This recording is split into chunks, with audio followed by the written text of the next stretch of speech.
Hi and welcome to Higher English, your go-to channel for mastering business English. I'm Craig and today we're sharpening our focus on key collocations and expressions around training and development. Whether you're here to gain experience, conduct training, or maybe even mentor others, this video has you covered with phrases to make you sound more natural and confident in the workplace. So, let's get started. Our first collocation is one of the most valued aspects of professional growth. Gain experience. This isn't just about collecting years on the job, it's about actively building practical knowledge that helps you advance. Imagine you're on a new project where you're learning the ropes of project management.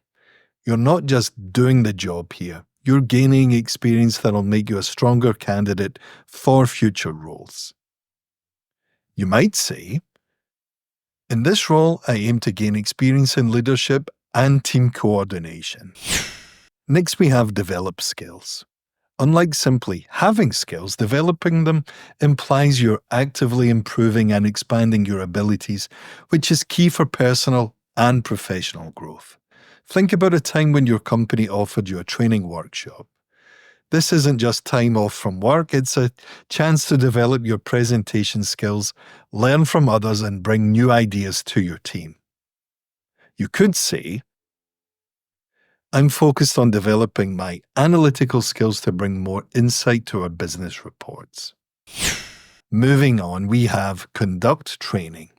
This is often used when someone takes the lead in helping others learn, whether it's through workshops, seminars, or on-the-job guidance. Picture yourself as a manager conducting training for new hires.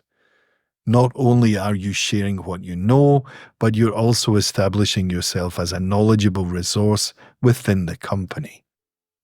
You might say, next month I'll be conducting training sessions for our new marketing team on campaign analytics. And now for one that's all about passing on knowledge. Mentor others. Being a mentor isn't just about teaching, it's about providing guidance, offering insights, and helping others navigate their own career paths. Let's say you're a senior designer and a junior team member often asks you for advice. In this case, you're mentoring them by helping them refine their design skills and giving feedback on their projects. You could say, I enjoy mentoring others on best practices in customer service. Acquire knowledge is our next example, and this collocation often comes up when discussing continuous learning, which is highly valued in most professional settings. Acquiring knowledge implies a deliberate effort to learn and understand something deeply. Imagine you're working on industry reports every morning to stay on top of trends. You're acquiring knowledge that makes you a more informed and valuable team member. You might say, I'm attending the conference to acquire knowledge about the latest tech advancements. Now, sharpen your skills is a more dynamic way to talk about improving. It suggests taking something you already know and making it even better, like fine-tuning. Think about an athlete who practices every day to improve. In the same way, when you attend workshops or get constructive feedback, you're sharpening your skills for that next big opportunity. You could say, I'm working on sharpening my presentation skills for upcoming client meetings. Our next expression, broaden horizons, is often used in a business context to mean expanding one's perspective or exposure. It could be applied to learning about new industries, cultures, or skills outside your immediate field. If you're working with a global team, each meeting gives you the chance to broaden your horizons, learning how different markets operate and approaching problems from new angles.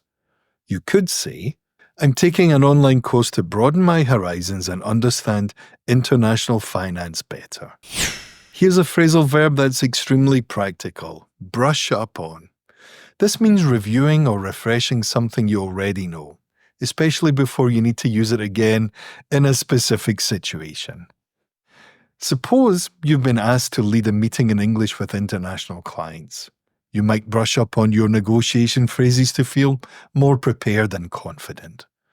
You might say, I need to brush up on my Excel skills before the upcoming report deadline.